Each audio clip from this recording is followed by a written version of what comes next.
Hello friends, welcome to golden career. RRB PO interview का part 45 है। आपका syllabus complete हो चुका है। आज हम बात लेकिन करते हैं इस वीडियो में कास अगेन ये वीडियो जो है हमारे इंटरव्यू क्लास के मेंबर्स हैं उनके लिए भी है और सभी बाकी लोगों के लिए भी फ्री में अवेलेबल है। CASA, CIBIL and OTP.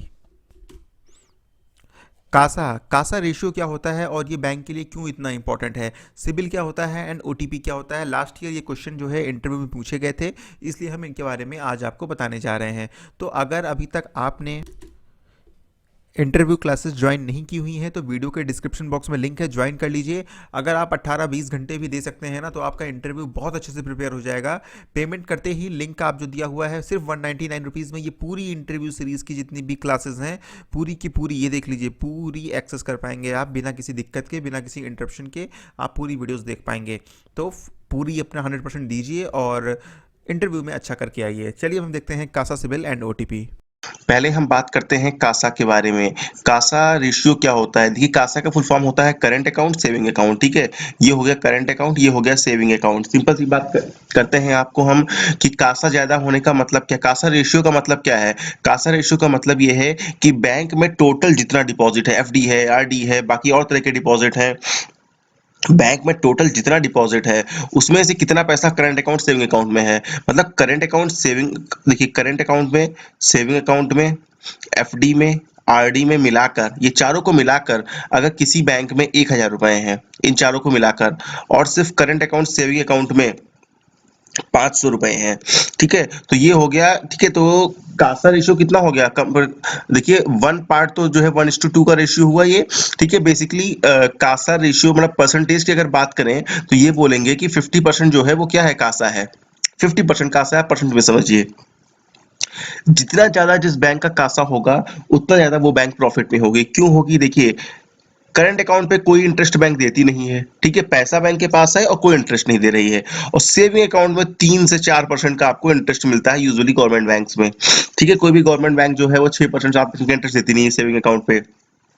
तो भाई, लॉस के चांसेस रहे ही कहाँ। आप केसीसी भी दोगे तो मिनिमम 4% ही तो आपको मिल जाएगा वापस। ठीक है, तो बेसिकली लॉस के चांस खत्म हो जाते हैं। ठीक है, तो जितना ज्यादा कासा होगा, जितना ज्यादा करंट अकाउंट सेविंग अकाउंट में पैसा होगा, जितना ज्यादा अच्छा कासा रेशियो होगा, जितने ज्यादा परसेंट होगा कासा का, बैंक की ब्रांच हमेशा उतना ज्यादा प्रॉफिट में रहेगी। ठीक है, और जितना ज्यादा एफडी आरडी होगा, सपोज बैंक में 1,000 रुपए है जिसमें से 999 रुपए अगर एफडी आरडी हो जाए तो उस बैंक का सर्वाइव करना थोड़ा सा मुश्किल हो जाएगा। इसीलिए बैंक जो है, जो आप आज जाएंगे, ठीक है, तो टारगेट मिलता है कासा का भी। जैसे आपको डिपॉजिट का टारगेट मिलेगा वैसे कासा का भी मिलेगा कि आपको कासा कितना मेंटेन करके रखना है। चलिए, कासा के बारे में बात होगी, इतना इनफ है आपके इंटरव्यू के लिए समझाने के लिए। दूसरी हम बात कर लेते हैं, चलिए पहले सिबिल के बारे में बात कर लेते हैं। देखिए, सिबिल एक क्रेडिट रेटिंग एजेंसी है, इतना समझिए। ठीक है, credit information bureau India limited. ठीक है, credit information bureau India limited. ठीक है, अब ये क्या क्रेडिट एजेंसी करती क्या है? जितनी भी बैंक्स होती हैं वो जिस भी कस्टमर को लोन देती हैं, ठीक है, तो लोन करते टाइम आपका डॉक्यूमेंट लेती होंगी ना। आपका may be voter ID card लेती होंगी, आपका आधार कार्ड लेती होंगी, आपका पैन कार्ड लेती होंगी। तो बैंक्स क्या करती हैं, आपके लोन की डिटेल इस क्रेडिट रेटिंग एजेंसी के साथ जो है शेयर करती हैं कि भाई, ये पर्सन, ये राम है, राम ने यूनियन बैंक ऑफ इंडिया से 1,000 रुपए का लोन लिया। ठीक है, ये लोन लिया। लोन लेने के बाद ये बैंक ने डिटेल शेयर कर दी सिविल के साथ कि राम ने 1,000 रुपए का लोन लिया है। अब राम की बन रही है 100 रुपए की महीने की ईएमआई, 11 महीने की, मान लीजिए 100 रुपए इंटरेस्ट होगा। ठीक है, 11 महीने की ईएमआई है 100 रुपए की।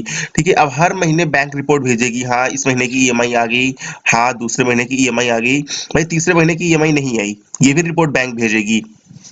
तो सिबिल क्या करती है एजेंसी, हर एक इंडिविजुअल की, हर एक इंसान की एक क्रेडिट रिपोर्ट तैयार करती है। ठीक है, उसकी क्रेडिट हिस्ट्री कैसी रही है, उसने कहाँ से लोन लिया है, कितनी ईएमआई चुकाई हैं, कितनी नहीं चुकाई हैं, कितनी डिले चुकाई हैं, कितनी अर्ली चुका दी हैं। ठीक है, ये सब चीजें आपकी मेंटेन करता है और उस हिसाब से आपको एक स्कोर देता है, मार्क्स देता है। तो जितने ज्यादा मार्क्स होंगे आपकी क्रेडिट रिपोर्ट उतनी अच्छी है, मतलब आपके लोन मिलने के चांसेस उतने अच्छे हैं। ठीक है, तो बेसिकली एक क्रेडिट रिपोर्टिंग एजेंसी है ये, जो आपकी एक क्रेडिट रिपोर्ट तैयार करती है।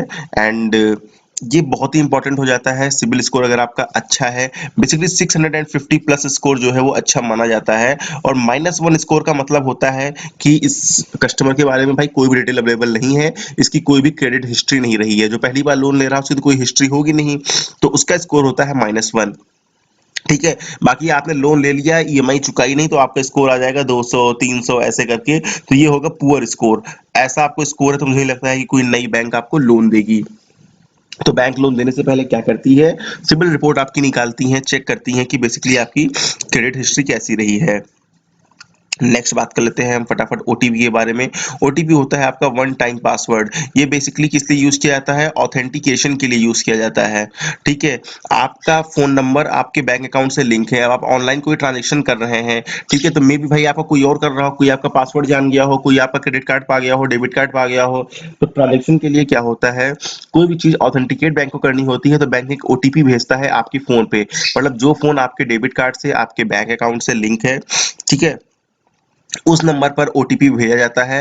एंड ओटीपी भेजने के बाद आप वो ओटीपी डालते हैं वेबसाइट पर और ऑथेंटिकेट हो जाते हैं। बैंक समझ जाता है कि हाँ भाई, जो नंबर लिंक है फोन भी उसके पास है और उसने ओटीपी डाल दिया, मतलब ये वही पर्सन है जिस पर्सन का ये अकाउंट है। तो बेसिकली ओटीपी यूज किया जाता है ऑथेंटिकेशन के लिए।